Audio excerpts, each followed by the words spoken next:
someone like Peter Thiel or Elon Musk, these are activists. They're just as, they're not just like, passively engaging in philanthropy, giving money to the causes they believe in. These are people who are part of a coherent political project. Do you see the possibility of a kind of liberal political project that can protect what's left of democracy in Britain and across Europe? I think we'll see. I mean, I don't think that I think that they're emboldened, the Musks and the Thiels, and their kind of program of, and the kind of, neo sort of paleo-libertarians, those kind of groups that have quite a clear idea that democracy kind of gets in the way of capitalist progress, and that actually we should experiment with different kinds of forms of non-liberal democracy, and look what they're able to do in the Gulf, these kinds of questions.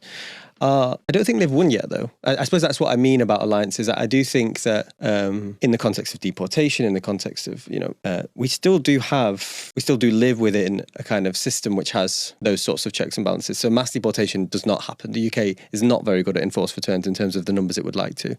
Detaining people, we don't have the resources. So the US is doing something that looks much more like that, right? And I wonder if there's not incidental that all the parties of the right are really talking about getting out of the European Convention on Human Rights and the Human Rights Act. I'm still concerned about what is a fascist kind of breakthrough, which is when those things really are eradicated in a radical way, when there's a real break.